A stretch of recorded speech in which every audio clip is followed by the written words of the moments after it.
Erguido y orgulloso frente a la costa de Dubái, se levanta uno de los edificios más asombrosos del planeta. Con 321 metros de altura, supera la Torre Eiffel. Es el hotel más alto del mundo y seguramente el más lujoso. Una estructura diseñada para asombrar.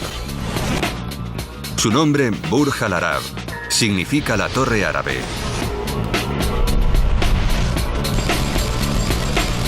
Pero la construcción de este icono del siglo XXI fue un reto que empujó hasta el límite a todos los involucrados.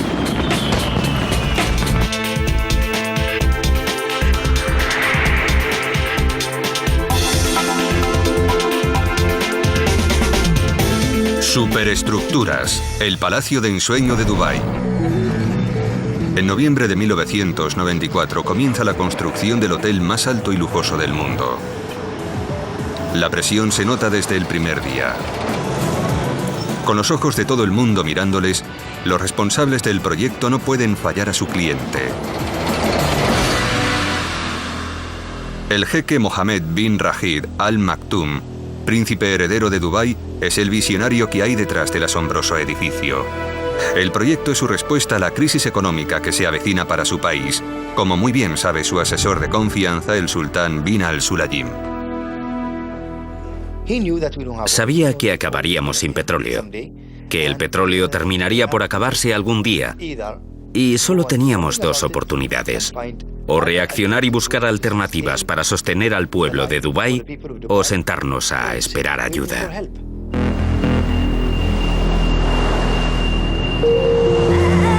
Hace solo 50 años, Dubái era un país pobre y polvoriento, poblado por buceadores de perlas, mercaderes costeros y beduinos. Pero en los años 60 se descubrió petróleo y la repentina inyección de petrodólares transformó el sultanato. Pero los geólogos prevén que el petróleo se acabe en 2016. La buena vida podría acabarse tan rápido como surgió, en cuanto los pozos se sequen. La respuesta a la supervivencia económica de Dubái se halla en su geografía. El diminuto emirato del remoto Golfo Pérsico ocupa una superficie que apenas dobla la de Londres. Pero dispone de 3 recursos sin explotar: sol, arena y mar. Y el jeque Mohammed tomó una decisión crucial para evitar la debacle económica futura del emirato: transformar su país en uno de los destinos turísticos más exclusivos del mundo. Un refugio para los ricos del Golfo Pérsico.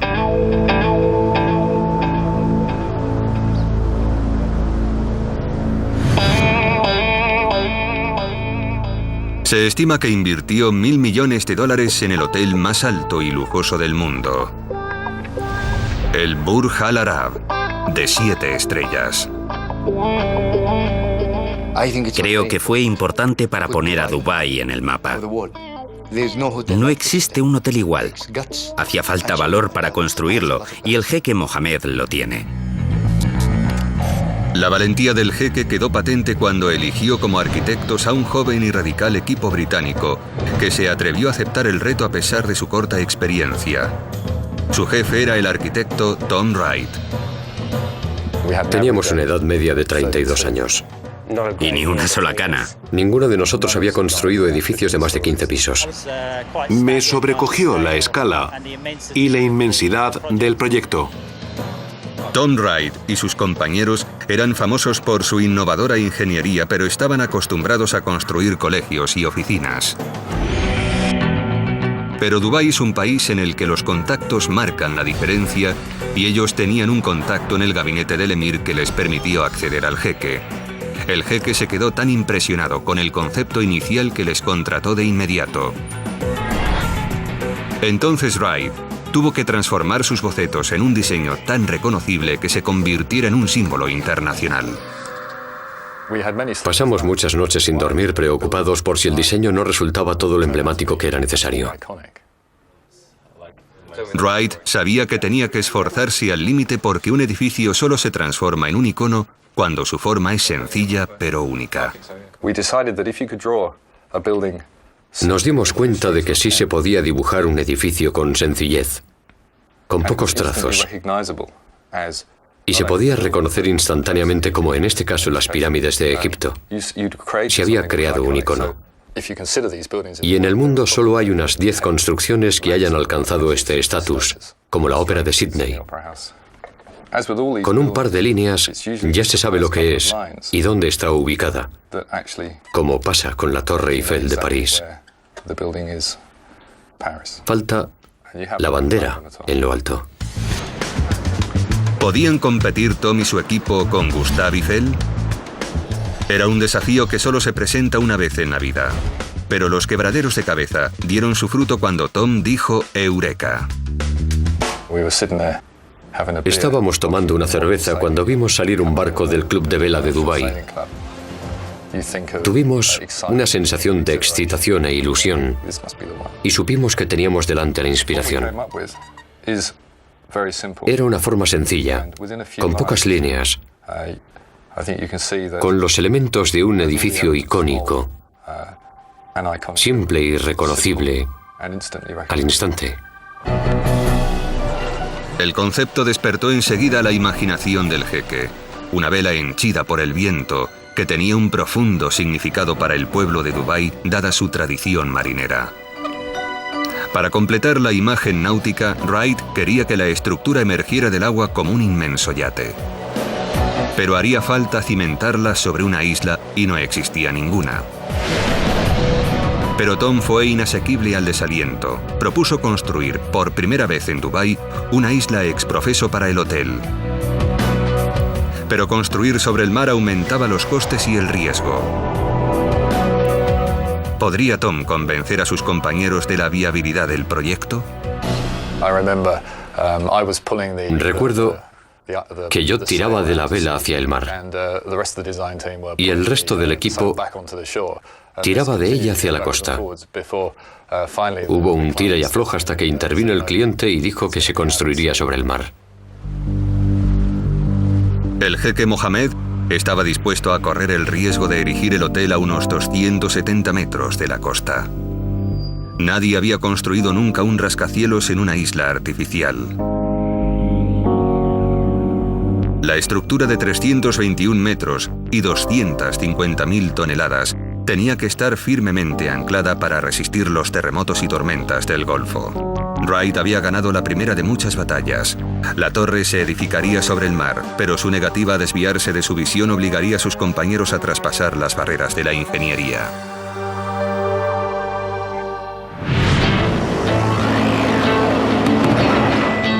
A principios de 1995 el equipo ya trabajaba en la primera fase, la construcción de una isla plana.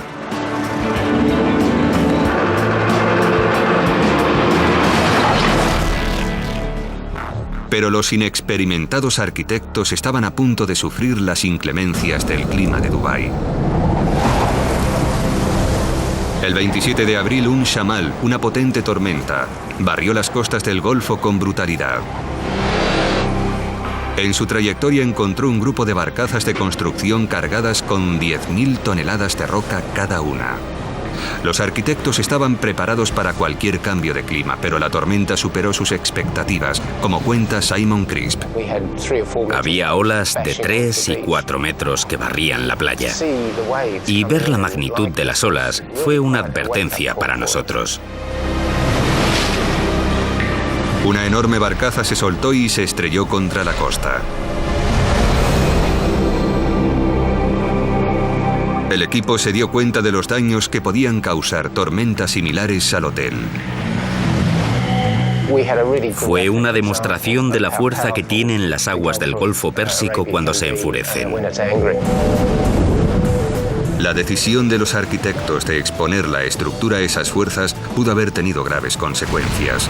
Los ingenieros tendrían que luchar para construir una isla plana capaz de resistir la furia de la naturaleza.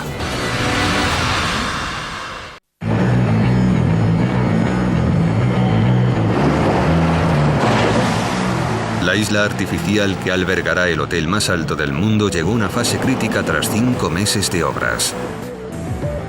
El jeque Mohamed de Dubái dependía del proyecto para transformar su país productor de petróleo en destino de turismo de lujo.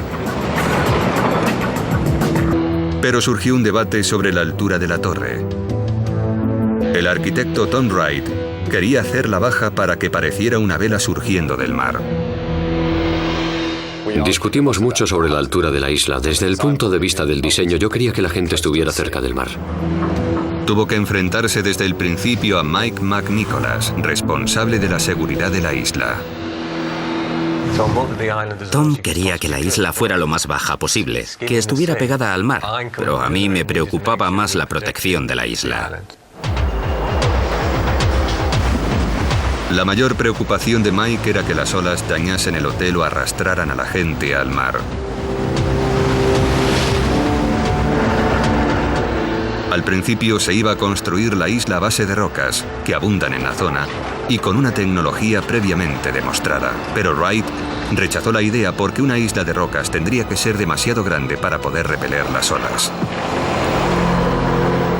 Para mantener la isla baja, McNicholas experimentó con unos bloques de hormigón pioneros destinados a reducir el impacto de las olas, pero nunca se habían usado antes en el Golfo. Tuve que insistir en realizar una prueba en un tanque para asegurarnos de la seguridad de la isla. Las pruebas reproducían la fuerza de las olas más altas que se producen una vez cada 100 años y que rompían contra una serie de maquetas de distinta configuración. 3 semanas de pruebas demostraron que los bloques huecos funcionarían. Se construyó la isla con empinadas laderas de roca revestidas de hormigón para absorber el impacto de las olas. Los ingeniosos bloques actúan como una esponja. Cuando rompe una ola, penetra en su interior, gira sobre sí misma y su fuerza se disipa. Con la ayuda de los ingenieros, el arquitecto Tom Wright logró construir una isla que solo se eleva 7,5 metros sobre el nivel del mar.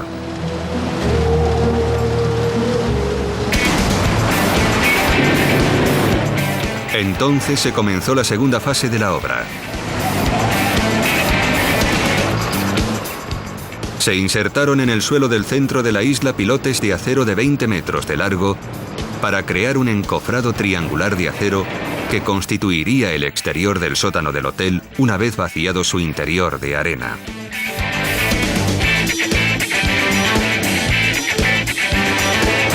Pero retirar la arena de dentro puede ser peligroso. Fue un auténtico reto para nosotros.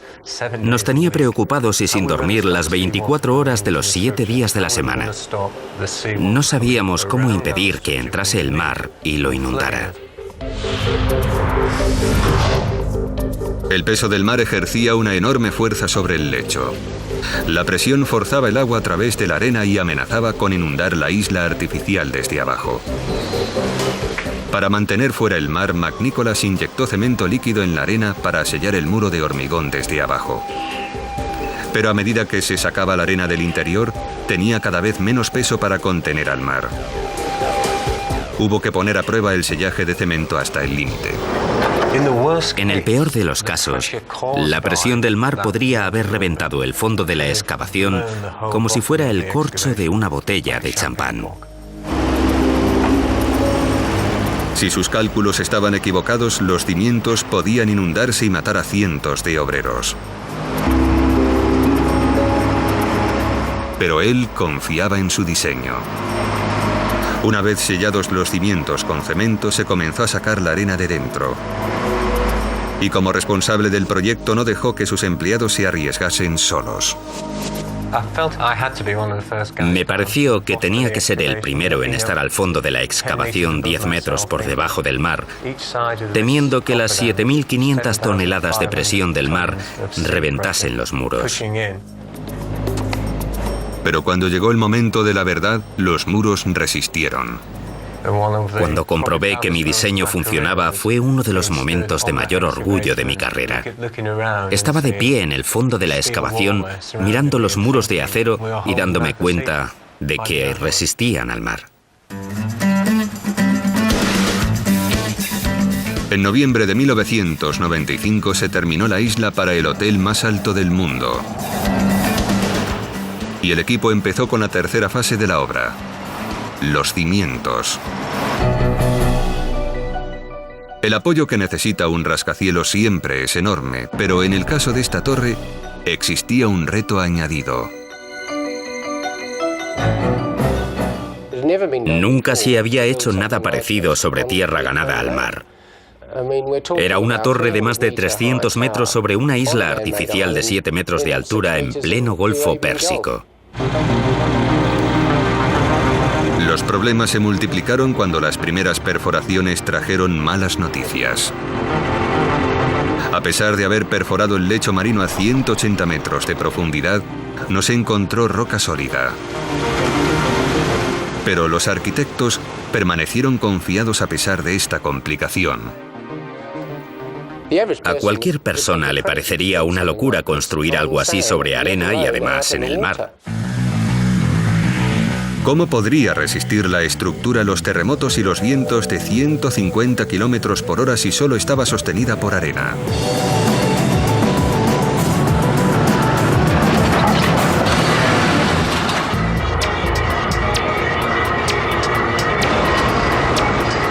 Los obreros se prepararon para colocar los cimientos de la torre en una isla artificial a 270 metros de la costa de Dubái. Pero debajo no había un lecho de roca para sostener el rascacielos. El plan de los arquitectos consistía en sostener la torre mediante pilotes de acero y hormigón reforzado insertados a gran profundidad en la arena. Pero, ¿qué impediría que se hundiera la estructura? Dependía de un efecto conocido como fricción de la piel, que es la resistencia que impide que dos superficies rugosas se deslicen una sobre la otra. La fricción de la piel, en este caso, se producía entre la arena y la superficie del pilote. Y cuanto más largo y profundo es el pilote, mayor es el efecto. Voy a demostrarlo golpeándolo. Con los primeros impactos, se mueve enseguida, pero luego se queda rígido. Y no lo estoy golpeando con más o menos fuerza.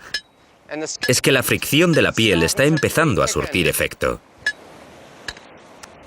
Una vez que la fricción entre el pilote y la arena equivale a la carga del martillo, el pilote se detiene. Pero el plan de Crisp solo funcionaba si la arena era lo bastante compacta para crear resistencia alrededor de los pilotes. Por ello hubo que recabar muestras de arena y enviarlas en contenedores sellados para ser analizadas. Si la arena resultaba estar demasiado suelta, los pilotes que sostendrían el edificio podrían venirse abajo. Y la geografía de Dubái ofrece motivos de preocupación. Se halla sobre una gran falla, por lo cual es proclive a los terremotos.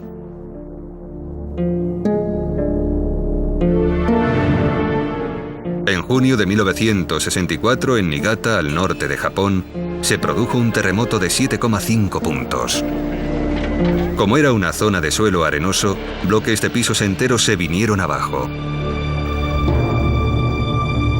Y no es la forma de destrucción habitual de los terremotos, sino un fenómeno conocido como licuefacción.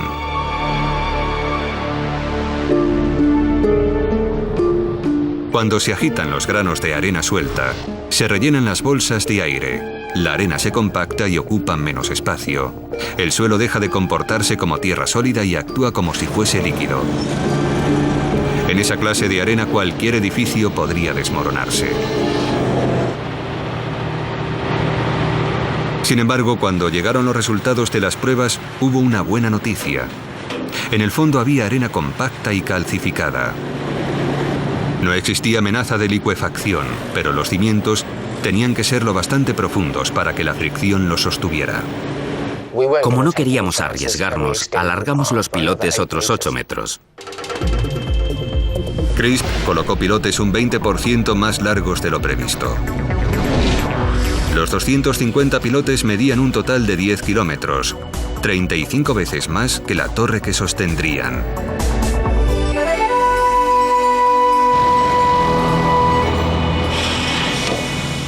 El edificio tenía que resistir lo peor que pudiera producirse en el Golfo. El hotel tiene esbeltas paredes de hormigón que no son capaces de resistir a los elementos por sí solas. Para mantenerlas firmes frente a vendavales y terremotos, los arquitectos diseñaron una solución visualmente espectacular, una gigantesca estructura exterior conocida como exoesqueleto. Una serie de grandes cercas diagonales sujetan dos enormes arcos de acero a la columna del hormigón de detrás del hotel. El diseño de Wright hace único este edificio. Pero las grandes cerchas diagonales supusieron un infierno para Anthony McCarter, el ingeniero que tuvo que diseñarlas. Me provocaron 4 meses de angustia, noches sin dormir, preocupaciones y ansiedad. Tenían que ser muy fuertes para sujetar el exoesqueleto, pero su estética también era vital. Resultaba crítico que las diagonales fueran elegantes y bellas, porque eran muy visibles. El edificio tenía que impresionar y convertir a Dubái en un destino turístico, así que no se podían correr riesgos. Tenía que acudir a Tom y presentarle distintas opciones. Recuerdo que una vez le presenté 7 posibilidades y me tumbó una detrás de otra. Al final, McCarter encontró una solución estructuralmente fiable y a la vez hermosa que encajaba con la visión de Wright, pero que a su vez le provocó pesadillas a Malcolm Murphy, el constructor. Está muy bien que el arquitecto haga diseños bonitos, pero luego hay que construirlos. Encontró una fábrica a 15 kilómetros de la obra capaz de soldar las cerchas, cada una de las cuales medía más que un Airbus A380 y pesaba más que 20 autobuses de 2 pisos. Soldarlas en la fábrica era la parte más fácil. Lo difícil era transportarlas, ya que cada una pesaba 165 toneladas y medía 85 metros. Nos enfrentamos a un desafío increíble. Nadie había transportado nunca nada parecido en Dubái. Pero Murphy no se dio por vencido. Trajo uno de los mayores vehículos de transporte del mundo, una bestia con 80 ruedas, que viajó hasta la obra a un ritmo de 6 kilómetros por hora. La policía tuvo que cerrar las carreteras y retirar los semáforos para que pasara. Y cuando llegó la obra, los constructores se encontraron con el siguiente obstáculo. Las cerchas de 165 toneladas tienen que ser izadas hasta su sitio. El arquitecto se negó a que las partiésemos en 3, como queríamos, porque por estética no quería que existieran soldaduras. Así que hubo que encontrar la forma de izar enteras las cerchas a una altura de 200 metros, el doble que la Estatua de la Libertad. Tuvimos que meditarlo mucho, porque ni siquiera las 3 grúas gigantescas que teníamos nos servían para ello. Murphy tuvo que irse más lejos a buscar una solución y se trajo a un especialista en levantamientos de Singapur. Su equipo empleó cabestrantes, como las que se emplean en las plataformas petrolíferas, colocadas en lo alto de unos voladizos a 15 metros del edificio, y sujetaron los extremos de las cinchas con cables de 225 toneladas de resistencia.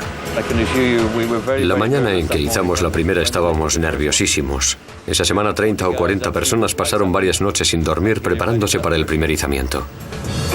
Los 2 enormes cabestrantes resistieron el tirón e izaron lenta y laboriosamente la enorme plataforma por un lateral del edificio.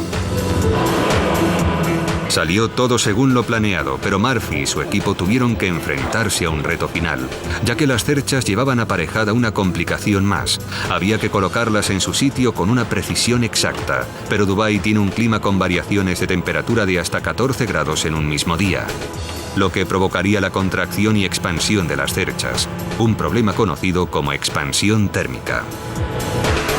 Es la pesadilla de cualquier trabajador del acero, trabajar en el desierto a 50 grados. El acero se expande con el calor y se contrae con el frío. Vale, encendedlo ya. Vamos a calentar el acero para darles una idea del efecto de las temperaturas del desierto. El calor hace que las moléculas se muevan más rápido y vayan más lejos, y la longitud de este tubo de 15 metros crece visiblemente. ¿Qué os había dicho? El acero se expande con el calor.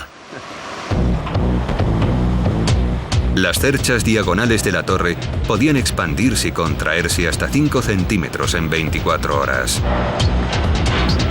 Y nunca encajarían en el punto exacto sin una solución ingeniosa. Lo estuvieron pensando los ingenieros, los fabricantes de acero, los de estructuras, los arquitectos. Todos tratamos de solucionarlo. Y al final la solución se le ocurrió a un arquitecto.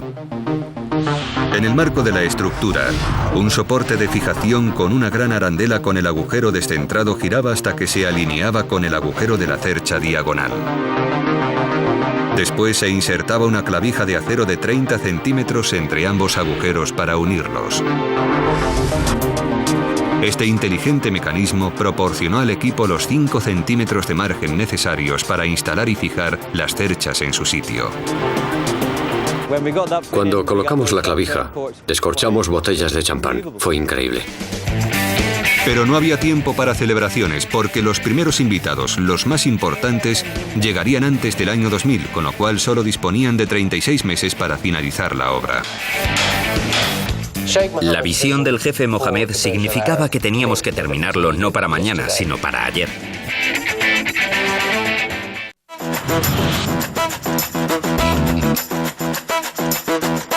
En enero de 1997, un coloso estaba emergiendo en la costa del Golfo. El Burj Al Arab sería el hotel más alto del mundo, un imán para el turismo más exclusivo y un símbolo de orgullo para Dubái. El arquitecto Tom Wright quería que el edificio fuera hermoso. Las secciones de acero del exoesqueleto que lo sostendría tenían que ser lo más minimalistas posible. La vista desde estas suites de 2.000 euros la noche tenía que valer su precio. Cuando estás en una habitación mirando por las ventanas te lo encuentras delante, así que tenía que tener unos detalles excepcionales y estar bien colocado. Pero surgió un problema. Si el exoesqueleto era demasiado ligero, los vientos que soplan a 300 metros sobre el Golfo podían afectar al edificio. Y si la estructura fuera demasiado robusta, afectaría a la elegancia del diseño en forma de vela. Una vez más, Wright chocó con los ingenieros que velaban por la seguridad de la torre. Cuando se diseña por primera vez un edificio más alto que la Torre Eiffel, hay que asegurarse de hacerlo bien. La estructura es tan poco habitual que por primera vez en la historia de Dubái, los ingenieros deciden realizar pruebas en un túnel de viento. El ingeniero eólico Volker Budgereit sabía que Burj Al Arab era un edificio único. Antes de esta torre, la mayoría de los edificios del Golfo tenían formas bastante ortodoxas. Eran cuadrados o rectangulares. Y en esa época pareció una locura tener que efectuar pruebas en un túnel de viento para construir un hotel. Pero para esa clase de estructura era esencial. El túnel de viento simuló los efectos del viento del Golfo a escala 1,50. El edificio soportaba una fuerza considerable, el doble que en Londres.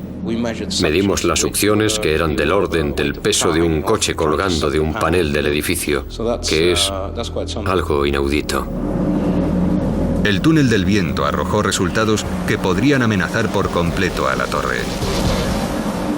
Cuando estudiamos el diseño, enseguida nos preocupó un fenómeno llamado vorticidad.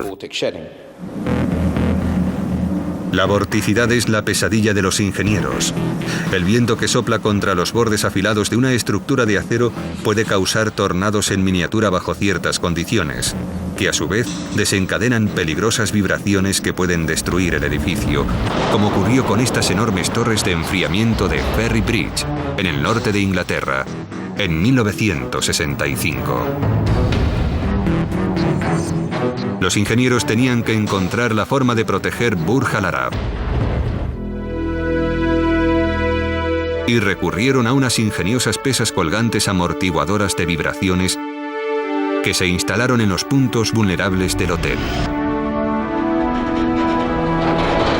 Cuando sopla el viento y la vorticidad provoca vibraciones, son las pesas de 5 toneladas las que oscilan en lugar de la estructura y reducen las vibraciones a niveles por debajo del límite de seguridad.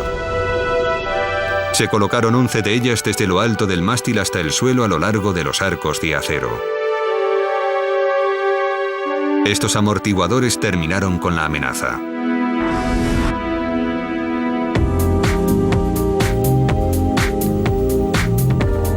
En junio de 1997, Dubái seguía reinventándose como destino turístico de lujo.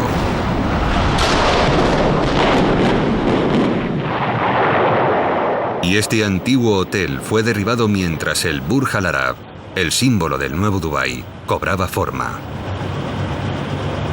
30 meses antes de la fecha límite se comenzó a construir el mayor reto para la ingeniería.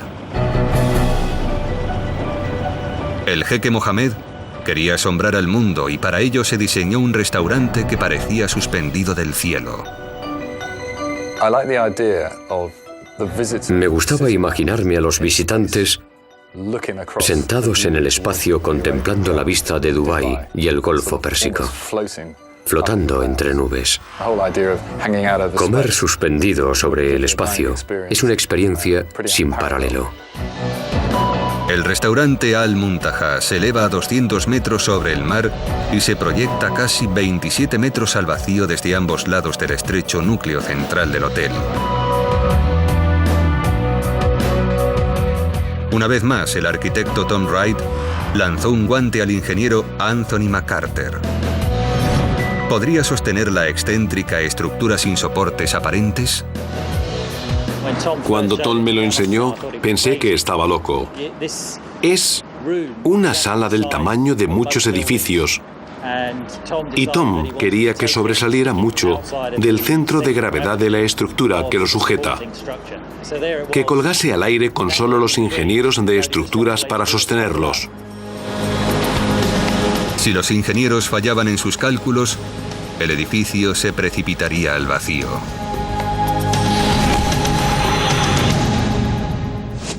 McCarter encontró una solución para desafiar la gravedad que superó los límites de la ingeniería. En el núcleo del hormigón de la espalda del edificio insertó una serie de soportes de acero llamados incrustaciones, de los que irradian 10 enormes vigas de acero de hasta 1,6 metros de alto. Las vigas formaron la base del suelo de acero rígido. Las alas exteriores se sujetaron a la base y después se revistieron de aluminio y cristal. Era una estructura que desafiaba la gravedad y aguantaría vientos de hasta 160 kilómetros por hora. Era un triunfo de la ingeniería. Pero ya se habían consumido 4 de los 6 años del proyecto y nadie podía permitirse aminorar la marcha. Era un programa implacable, con 24 horas de trabajo y reuniones diarias a las 6 de la mañana. Vivíamos, dormíamos y respirábamos con el edificio. Era un reto diseñarlo y construirlo en el plazo oficial. El hotel se iba a inaugurar para celebrar el año 2000 y solo faltaban 2 años. Los medios de comunicación mundiales querían comprobar si el hotel ofrecía lo que el jeque prometía y si se acabaría a tiempo. Y la única forma de terminarlo era comenzar a decorar su interior mucho antes de acabar su exterior. En un clima templado no plantearía problemas, pero en Dubái se alcanzan los 49 grados con una humedad del 100%. Y en esas condiciones no se puede trabajar en detalles delicados como el pan de oro, la seda y la madera tallada.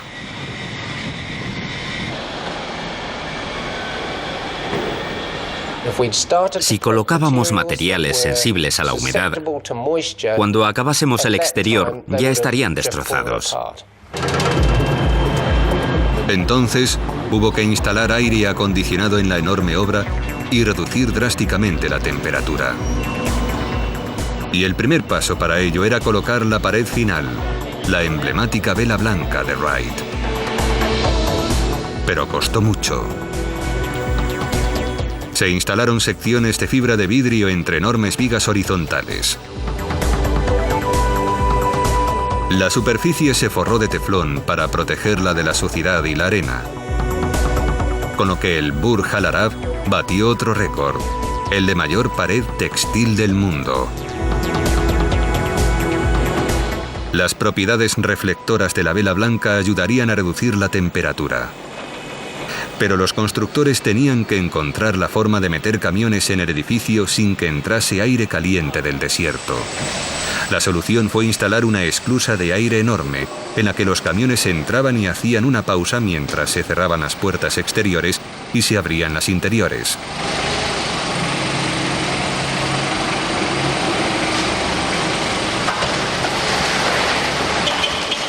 Con la esclusa de aire y la vela, el edificio ya estaba sellado. Pero enfriar un espacio tan grande en obras supuso todo un desafío.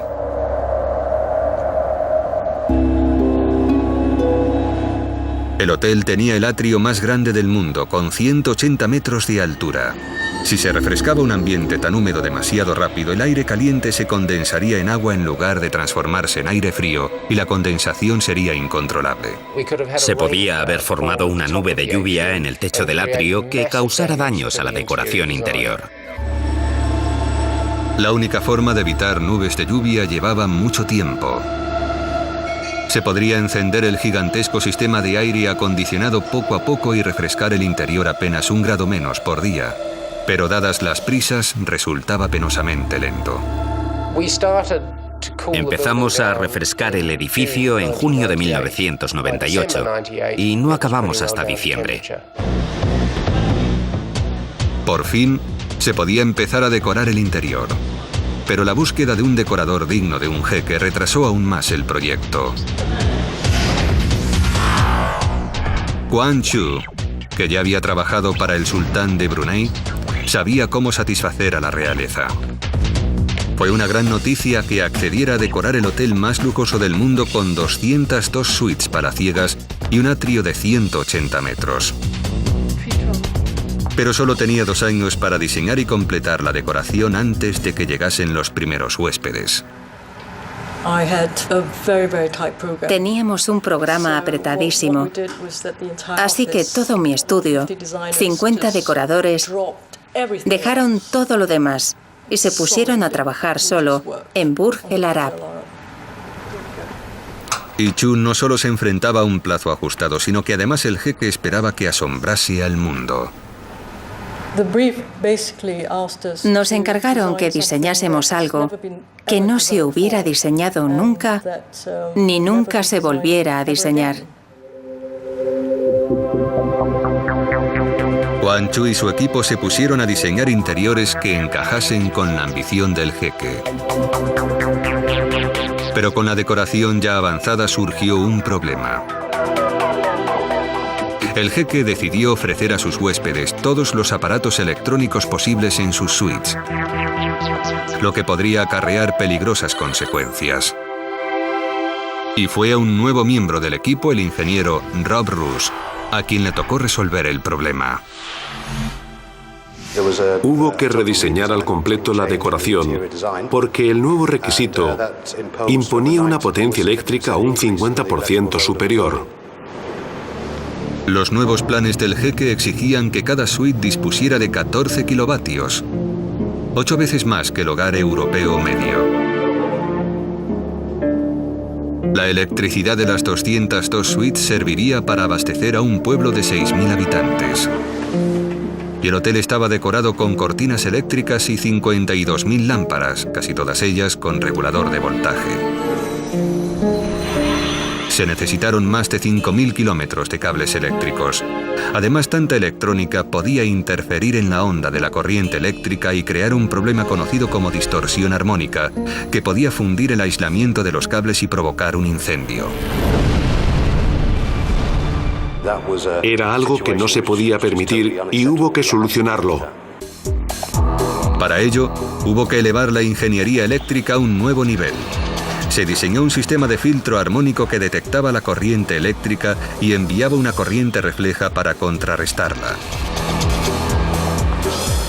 Se llama antifase y actúa como el ruido que afecta a los auriculares. Se instaló en puntos claves del suelo por donde entraba la electricidad en el edificio. Nadie había intentado instalarlo nunca a esa escala.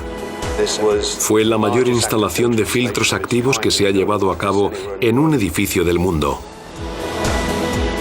Una solución de categoría mundial para un edificio de categoría mundial.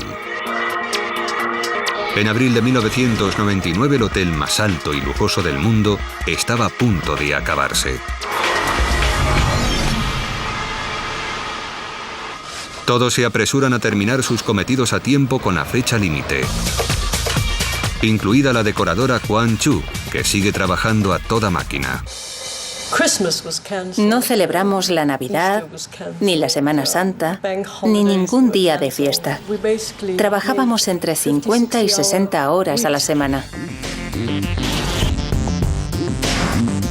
El jeque le había encargado que innovase, asombrara y maravillase a los huéspedes con un moderno palacio árabe.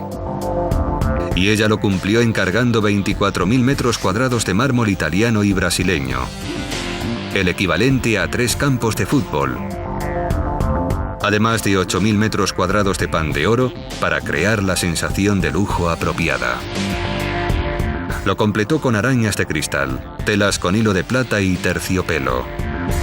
Pero para el atrio más grande del mundo, tomó la radical decisión de utilizar decoración minimalista y dejar que la compleja arquitectura hablase por sí sola pintándola de blanco.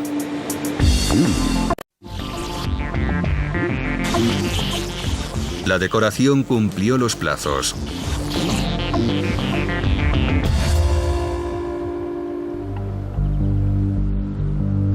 Y entonces llegó el momento de la verdad. El jeque visitó la obra para comprobar los resultados y emitir su juicio. Al hombre responsable de todo el proyecto le encantó el lujo recargado de las suites, pero allí acabó la buena noticia. Me llamaron para preguntarme cuándo tenía pensado acabar el atrio. Les dije que ya casi estaba, y me dijeron que no, que le faltaba color. Al jeque no le gusta el estilo blanco del atrio. Es demasiado soso. No era brillante, no era colorista, no era rico, no entusiasma. Chu tuvo que rediseñar por completo el atrio en menos de 6 meses.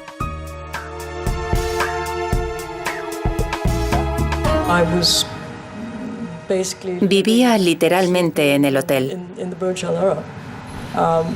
corriendo de un lado a otro.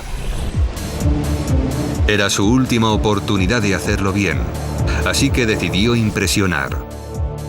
Creó un espectáculo de luces para iluminar la pared de tela más alta del mundo y diseñó fuentes con juegos de agua para el vestíbulo. Rodeó las escaleras de grandes acuarios de peces y transformó la vista del atrio en una paleta de colores vibrantes.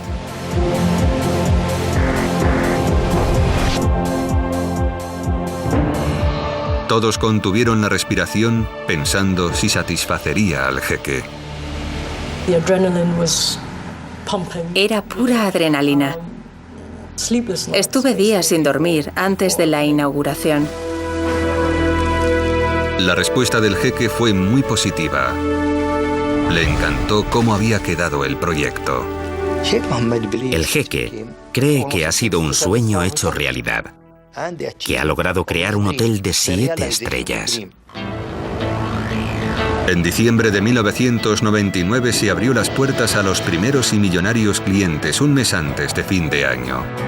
El propio jeque acudió a presenciar la última puesta de sol del milenio desde lo alto de su torre.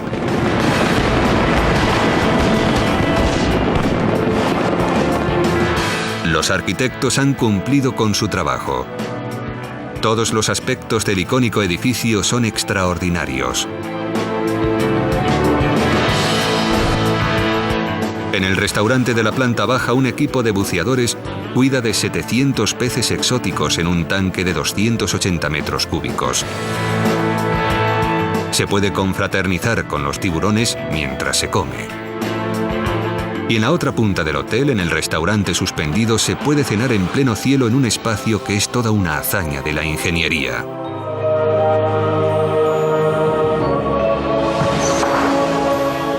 Una espectacular combinación de fuego y agua recibe a todo el que entra en la torre.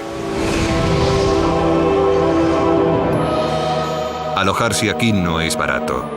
La suite más cara cuesta $28.000 la noche. Y los clientes disponen de un helipuerto de 330 toneladas que se proyecta en el vacío a 200 metros sobre el nivel del mar. Cuando no lo usan Federer y Agassi como pista de tenis, es la forma más exclusiva de llegar al hotel más exclusivo del mundo. Ha sido el proyecto más importante de mi vida. Nunca me encontraré con otro igual. El triunfo de la ingeniería al crear la primera isla artificial de Dubái ha tenido amplio eco. Ha abierto el paso a proyectos aún más ambiciosos, como la original Palm Island, que se vendió en 3 días, o las World Islands. El hotel más alto del mundo ha puesto los cimientos de un futuro seguro cuando se acabe el petróleo. Y ahora es el símbolo internacional de Dubái. Desde el principio supimos que teníamos la oportunidad de crear algo espectacular. Y creo que lo hemos logrado. La atrevida apuesta del jeque Mohammed ha merecido la pena.